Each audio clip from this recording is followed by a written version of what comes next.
The Incredible Hulk will not be presented this evening.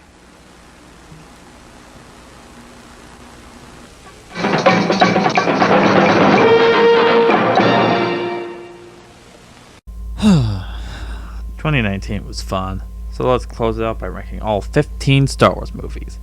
Yes, there are 15 Star Wars movies, not just the 9 episodic movies and the anthologies, but there's also the Holiday Special, the Clone Wars movie, and the 2 Ewok movies. And I'm including every single one in this video. This is going to be a long one, so let's get this over with. Coming in at number 15 is The Empire Strikes Back. Just kidding, it's The Last Jedi. Just kidding, it's the Star Wars Holiday Special. For real this time. This is easily the worst thing to ever come out of Star Wars. No, this is not better than The Last Jedi. Say what you will about that film, but it is leagues better than this. I don't know why they thought this was necessary. The special has a very simple premise. Chewbacca's family is waiting for him and Han Solo to return on Life Day. It's simple, but it's stretched out to 90 minutes because they add in so much filler that has no effect on the story. Like they have a holographic Cirque du Soleil, Chewbacca's father masturbating to VR porn with Diane Carroll, Jefferson Starship, a pointless instructional video with Harvey Korman, 2 of them.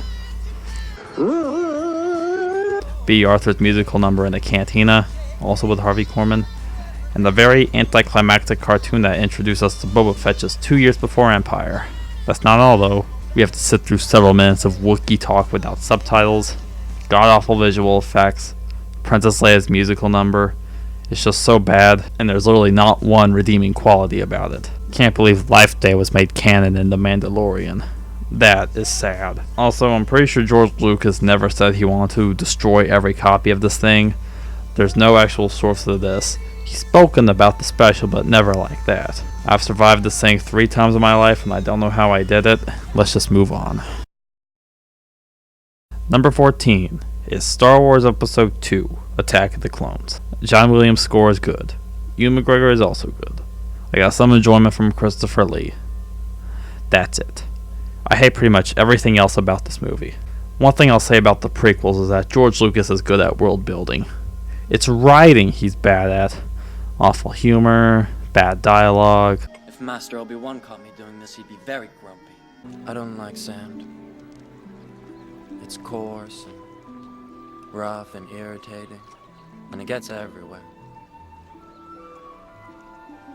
Not like here. Here everything is soft and smooth. I'm haunted by the kiss that you should never have given me. My heart is beating, hoping that that kiss will not become a scar. Plot holes. Why don't the Jedi punish Anakin for killing the Tusken Raiders? R2-D2 can fly now. Maybe that would have helped in the original trilogy. Dooku tells Obi-Wan that the Sith Lord is controlling the Republic, even though Obi-Wan doesn't believe him. Why would you tell him that? Why doesn't Obi-Wan just force pull Jango out of the sky? The special effects look worse than they did in The Phantom Menace. The clones look animated, because they are. Every planet except for Naboo is just a blue screen, and Yoda looks unfinished in this scene. The romance between Anakin and Padme is literally one of the worst romances in movie history. They have zero chemistry. Anakin comes off as a creepy perv. In one scene, she even tells him to stop looking at her like that because it makes her uncomfortable. Also, why is Padme unfazed by Anakin admitting he committed a mass murderer? We can't. It's just not possible. No, you listen. Hayden Christensen as Anakin is one of the worst performances I've ever seen. That man cannot act. He comes off as whiny and annoying. Jake Lloyd was more tolerable than Hayden. Nothing about his performance feels genuine, not even when he's upset.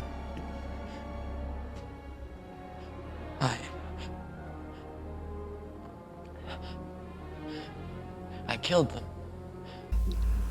Natalie Portman isn't that great either, but she's better than Hayden.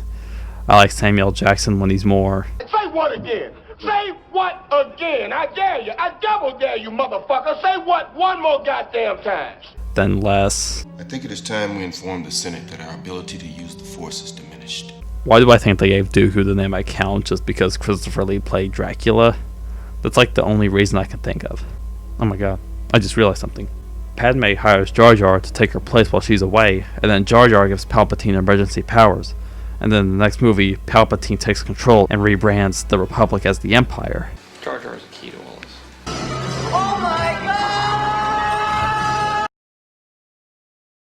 Yeah, we're going back to made for TV. At number 13 is Caravan of Courage and Ewok Adventure. Well, this is just slightly better than Attack of the Clones. This movie is 96 minutes long, but it feels so much longer than it is, mostly because it's just so boring. There's also so much stuff that does not make sense, like there's a scene where an Ewok puts a crystal in Mace's hands and it turns into a lizard, and then Sindel picks it up and it turns into a mouse. And there's one scene where Mace touches some water and it somehow transports him underwater, and there's a scene where all these fairies form a fairy tornado and then go into a candle, but there's one left. And there's also stuff that has like no effect on the plot, like Mason and Ewok having an axe throwing competition, and there's one scene where a horse is startled and it runs away with Sindel still in its cart. Oh, by the way, horses exist in Star Wars. Not like those horse-like creatures in The Rise of Skywalker. I mean actual horses. We also have owls, ferrets, and rabbits as well. The effects are ass, but what do you expect from an 80s TV movie? In one scene, you can see the strings on a fake spider. The acting is really bad. Eric Walker, who plays Mace, is just awful. Even at his best or least worst, he's still not good. He has the same look on his face throughout the whole movie, and he never feels genuine. Not even in emotional scenes. The girl who plays his sister Sindel isn't that good, but she's like 5, so I can't really fault her for that. Also, we get Burl Ives' narration instead of an opening crawl. Our story begins in a time long, long ago, deep in an enchanted forest on the distant moon of Endor. Oh wait, that's perfect actually. Wish all the movies opened like that. At number 12, I have Ewoks, The Battle for Endor. Well, this is a slight improvement. I will say, I like that the story is darker than Caravan of Courage, and it doesn't take like a week to get the plot going. Shit gets real in this movie. Also, Mace is killed off in the first few minutes, so I don't have to deal with his awful acting. It's still not good, though. The acting isn't great, characters aren't interesting, and the villains just feel like generic villains. Also, this movie's set before Return of the Jedi, but why is Wicket speaking English, or basic as they call it, in this, but he doesn't when he meets Leia? I will say that everyone needs to see Wilford Brimley fighting an alien. I don't feel as if your life is complete without seeing that. Don't have much more to say about this one, let's just move on. I had to flip a coin for this spot, as I think both this and my number 10 could both fit in the spot. And this might change in the future, but as of right now, number 11 is Star Wars Episode 1, The Phantom Menace. I like a few things about The Phantom Menace.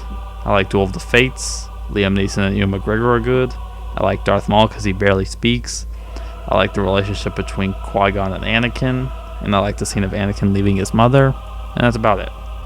The characters aren't that interesting, the effects don't hold up, there's bad dialogue, bad humor, racial stereotypes.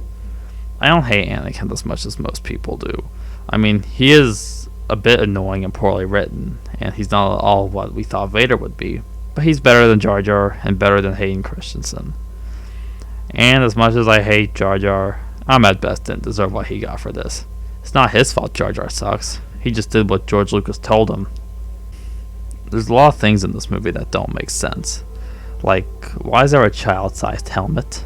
Why does Qui-Gon bring a 9-year-old to a war zone? Qui-Gon's death could have been avoided if Obi-Wan just used his force speed.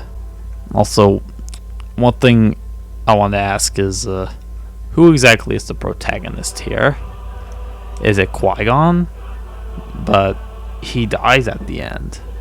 But is it Anakin? But he shows up like 45 minutes into the movie.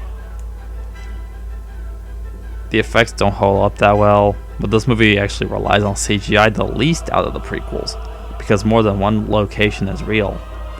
Also, Star Wars isn't just about the special effects, but listen to these two clips back to back. Special effects are just a tool, a means of telling a story. People have a tendency to confuse them as an end to themselves. A special effect without a story is a pretty boring thing. It's so dense, every single image has so many things going on. Well, George, I guess you turned to the dark side. I may have gone too far in a few places. Yeah, George, you did.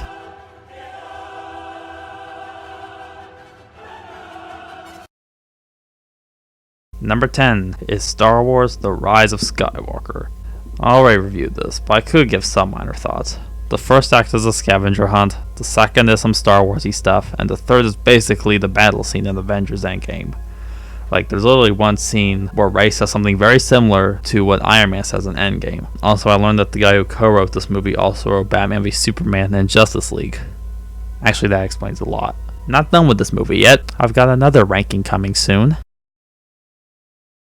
Number 9 is Solo, A Star Wars Story. I'm a rare breed. I'm one of the few people who actually saw Solo in theaters. If you don't count me, only 7 people saw it. I don't hate Solo. It's not good, but it's very unnecessary. That's the best way to describe these anthologies. They're unnecessary. Even Rogue One, but we'll get to that soon. The biggest issue with Solo is that it tells us stuff we already know. Like, we know Han won the Falcon from Lando. We know Han made the Kessel Run in less than 12 parsecs. It also tells us stuff we don't need to know. Like, do we need to know why the Millennium Falcon looks like it has a bite taken out of it? No. Do we need to know why Han's last name is Solo? No. God, I hated that scene so much. Another big issue is that there aren't any stakes. Since I know Han, Lando, and Chewbacca are going to live, I don't care what danger they're in. L3 is annoying, but I can tolerate her voice more than Jar Jar's. At least Jar Jar didn't always talk about equal rights, though. And I'm pretty sure they retconned L3 into The Empire Strikes Back. Alden Ehrenreich does not feel like Han Solo to me. But I did enjoy Donald Glover as Lando, and I kind of enjoyed Woody Harrelson as Tobias Beckett, which is a pretty earth-sounding name if you ask me. And Darth Maul's cameo was interesting. This is the worst looking Disney Star Wars movie. It's literally too dark at times. Disney has shown that they can make great looking Star Wars movies. Not this one though. Yeah, I don't hate this movie. It just really did not need to be made. I'm sure this is gonna piss some people off. But number 8 is Rogue One, A Star Wars Story. Well, Rogue One is not great. Not by a long shot. I hesitate to call it bad. It's just extremely overrated. People say we didn't need a Han Solo origin story. Well, we also didn't need a $200 million explanation for why the Death Star could be taken down so easily. That's one of the 2 reasons for its existence. The other is to make money. There are some things about Rogue One I enjoy. K2SO is funny, the action's pretty good, and that Darth Vader scene is amazing. It's like the only scene in the movie I would actually call great. But there's some stuff that's not so good. Like, the characters are uninteresting and they have no development. Jin's father was taken by the Empire and she's hopeful. Cassian's been in this fight since he was 6. Chirrut is blind and trusts in the Force even though he's not Force sensitive. Baze is his right-hand man. Orson Krennic is the bad guy. That's it. Rogue One is basically good action and effects, but with uninteresting characters or story. Kinda like Gareth Edwards' last movie, Godzilla. The effects mostly hold up, except for Tarkin and Leia. They don't really look that good anymore. The acting is mostly good, except for Felicity Jones, who has the same facial expression throughout the whole movie. It's got fan service as well. Dr. Evazan, hope I'm pronouncing that right, and Ponda Baba are in the movie because reasons, and C-3PO and R2-D2 are only in here to keep up their streak of being in every single Star Wars movie that was finally broken in Solo, and I believe at the end they actually use old footage from the original Star Wars. Also, how they get K2SO. I know they say he was an Imperial droid that was reprogrammed to serve the Rebel Alliance, but they don't explain how they found him or reprogrammed him. Also, the movie just kind of jumps around from location to location. In the first 15 minutes, I counted like 5 planets they went to. If you love Rogue One or the anthologies, that's great, more power to you. But I don't, and I just find them to be mediocre. After Solo bombed, we might not be getting more of these, and to be honest, I'm kinda glad we're not. Number 7 is Star Wars The Clone Wars. Upon rewatching this a few weeks ago, I didn't dislike it as much as I thought I did. It's not great, but it's not as bad as I remembered. Who knows? Maybe it is, but my brain is tricking me into thinking it's not, after having to suffer through the abortion known as Attack of the Clones. Last time I watched this movie, I found it forgettable and dull. I mean, the movie isn't that memorable, but it's not as dull as I thought. I've only watched a little bit of the show before Netflix took it off, but I enjoyed what I've seen, and maybe the new season coming to Disney Plus might be good. But I got like 6 seasons to get through first. I don't mind Anakin in this movie. He was brave and cocky, unlike Hayden Christensen, who just whines about sand. I don't mind Ahsoka either. She's a kid, and she acts like one. She's also eager to become a Jedi, and learns that it's not easy becoming one. And I enjoyed the opening on Christophsis. It's not great. Animation isn't that good. The movie's not that memorable. And why is the Hutt speaking English or basic? I haven't seen any other Hutt do so. That's just a nitpick. But if any other Hutt has spoken basic, whether it be in canon or legends, tell me in the comments. Also, they didn't need to take 4 episodes of the show and turn them into a movie. Number 6 is Star Wars Episode 3, Revenge of the Sith. Just like Rogue One, I'm sure some people won't be too happy about this. Lots of people love this one, but I think it's watchable. Revenge of the Sith is the best of the prequels. But that's not saying much, since the first one was bad, and the second one was Bantha Poodoo left out in the Tatooine Suns. It's the best, but it's really the best by default, because interesting stuff happens. There are things I liked about this movie. I thought Ewan McGregor was great as Obi-Wan. I liked Ian McDiarmid as Palpatine. John Williams' music is good. The Order 66 scene is good, especially made better with the Battlefront 2 from 2005. The effects have improved since Attack of the Clones, but it still looks fake, and there are several unintentionally funny moments.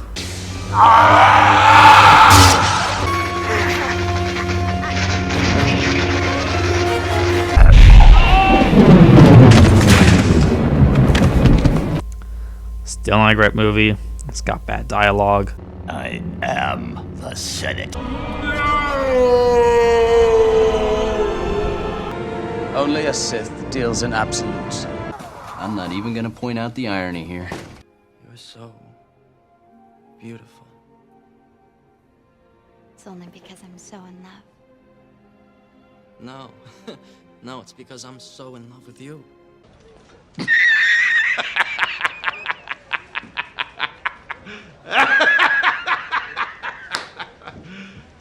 Very over choreographed lightsaber fights. Anakin and Obi-Wan's fight feels like 2 men dancing with glow sticks. Lightsaber fights are not about the choreography. Anakin's turn to the dark side feels rushed. Padme's death is literally one of the dumbest moments in Star Wars. Anakin can survive 3rd degree. Actually, this is more like 4th degree burns. But Padme dies because she's sad. Maybe if they said that Palpatine had a role in her death, I would be more forgiving, but they don't. Also, Hayden is still a bad actor. As much as I don't like this trilogy, there are 2 great things that came from it. Lego Star Wars the video game, and the memes. Number 5 is a major jump in quality, and it is Star Wars The Force Awakens. This was the first Star Wars movie I ever saw in theaters, so naturally I'm quite fond of it. When they came out, this was my favorite movie of 2015, but since then, I've seen some movies I think are better, like Creed, The Hateful Eight, and Cool Cat Saves the Kids. After 4 years and a few rewatches, I still love this movie. It's not perfect though, like how did Maz get Luke's lightsaber? A good question that was never answered. And why does Rey get visions when she picks up Luke's lightsaber? And why couldn't they just reuse Tatooine and Yavin 4 instead of creating Jakku and Dakar? That one's more of a nitpick. The movie's pretty similar to the original Star Wars, but there are some differences, and it does a good job of bringing you back into this universe. The movie looks fantastic. I love the lightsaber fights visually. The dark snowy environment mixed with the glowing blue and red from the lightsabers looks beautiful. I love that most of the sets are practical. I love all the greens on Takodana. And there's one shot that's taken straight from Apocalypse Now. And if you've seen Apocalypse Now, you know what I'm talking about. I really like the old characters in this movie, like Han and Leia are really good. I also like the new characters. I really like Finn in this movie. I like his arc as a stormtrooper who leaves the First Order and wants to do good. But seeing him with a lightsaber got me thinking. What if Rey wasn't in the story, and Finn was a Force-sensitive stormtrooper who leaves the First Order and then learns to become a Jedi? I think that'd be interesting. And I'm pretty sure he is force sensitive because The Rise of Skywalker just hints at this out of nowhere. I really like Kylo Ren, and I do like the idea that the child of the heroes in the last movie is the villain in this movie. He does have some anger issues that need resolved though. I didn't always agree that Rey was too OP until after I saw The Rise of Skywalker. I knew she was naturally strong in the Force, but she didn't get everything right on her first try, and she did need help with some things.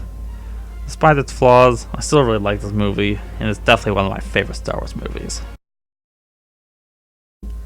I'm gonna piss a lot of people off again. Number 4 is Star Wars The Last Jedi. Yes, I unironically love The Last Jedi. It's not perfect, it's got some issues, the humor doesn't always work, the movie could have used more Phasma and Snoke, the Porgs have no purpose but to cover up puffins and sell toys. I'm not a huge fan of Rose or Holdo. My favorite character introduced in this movie is actually DJ. Rose's kiss with Finn feels forced in. However, even though I don't love Rose, Kelly did not deserve what she got for this movie. It's just like what the fanbase did to Ahmed Best or Jake Lloyd for The Phantom Menace. This is why I hate the Star Wars fanbase.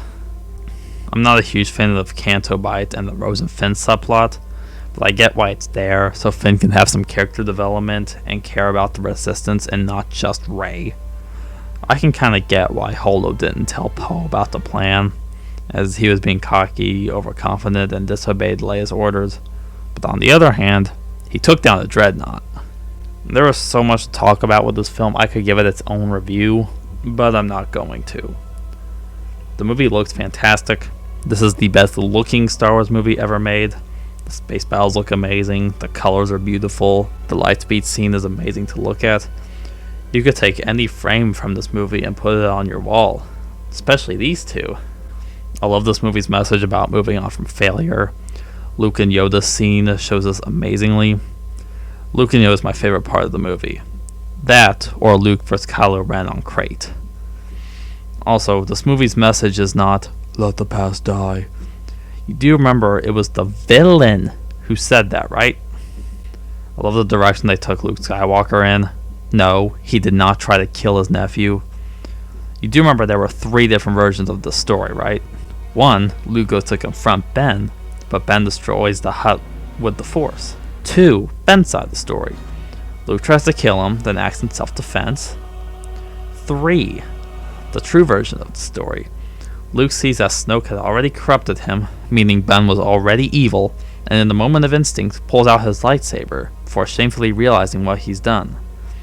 Luke acted on his instincts, which is what Jedi of the past have done before. Remember, concentrate on the moment. Feel, don't think. Use your instincts. Besides, a lot of people say Luke was out of character, but do you really expect him to be the same person for 30 years? No one is the same after 30 years. I love Kylo Ren, constantly torn between light and dark, and he thick. Space Leia doesn't really bother me. Akbar's death doesn't bother me. He was always a minor character, therefore he died as one. People say this movie is SJW propaganda, and I don't see it. I mean, Rose was never, hey, look how Asian I am. And Holdo was never, I'm a woman and you're not. Deal with it. Rey needed help from men in this movie. She needed Luke to teach her about the Force. She needed Kylo Ren to help her defeat Snoke's guards. And she tries to bring him back to the light but fails. For now. I really don't see anything in this movie that's either pro-feminist or anti-male. This movie gave us the Phantom Menace, who's mostly spewing that stuff about SJW propaganda. I could go on for days about this movie, but I have 3 more movies to talk about, so I'll just move on. Finally down to the original trilogy. But this is my least favorite of the trilogy. The only issues is that the Ewoks are a bit annoying, but they do have plot relevance. But it's extremely sad that their technology, I use that word loosely, can easily take down the Empire's weapons. The reveal that Luke and Leia are siblings makes their kiss in Empire Strikes Back worse in retrospect. He's my brother. That face Han makes must be him remembering. And some of the effects look a bit dated, but maybe that's because I watched the despecialized editions. Everything else in this movie is great, the characters are great, Luke is even closer to becoming a full Jedi. Leia has really evolved from being a damsel in distress to actually fighting with the heroes. Vader's arc is amazing. Palpatine is such a great villain. He is easily one of my favorite Star Wars characters. And Vader's redemption, where he throws him down a reactor shaft and returns to the light, is easily one of my favorite moments in all of Star Wars that gets ruined in The Rise of Skywalker. The ending on Endor is amazing too. It's like a true ending to Star Wars. Number 2 is Star Wars. This movie is near flawless. Carrie Fisher's accent is a bit inconsistent, but I didn't notice that until I last watched it. And if this movie has plot holes, well, they're the prequel's fault. The story is great, characters are all great, Luke Skywalker is an underdog, Han Solo's a badass, I really like that Leia isn't a typical damsel in distress, I really love Ben Kenobi, but it's weird that you would keep the same last name while you're in hiding. I love Darth Vader despite his only 12 minutes of screen time. I love everything about this movie. It's easily one of the best movies ever made, and if it weren't for George Lucas, we wouldn't have this movie. And if we didn't have this movie, then we wouldn't have such an expansive universe consisting of comics, and novels, and video games until Disney canned it, and gave us a less expansive universe consisting of comics and novels and video games. And number 1 is The Empire Strikes Back. This is the best Star Wars movie ever made, and my 3rd favorite film of all time. I love that we get a more darker story in this than the first movie. I like that the heroes lose in this one. It's depressing, but hopeful. The most interesting stuff to me is Luke on Dagobah. It makes him stronger as a character and in the Force, as he starts to take his training more seriously, until he goes to rescue his friends on Cloud City. The stuff on the Millennium Falcon is kinda slow, but it's to build up Han and Leia's relationship. I don't have a lot of negatives, but why doesn't Ben tell Luke that Leia's his sister? And at the end, they're looking at the galaxy. But shouldn't they already be in the galaxy? That's basically it. The Empire Strikes Back is such a great movie and easily one of the best of all time. Well, that took forever, but I finally got all 15 of these ranked. Hope you enjoyed, and tell me your ranking down in the comments, and I'll see you in January with a review of The Mandalorian.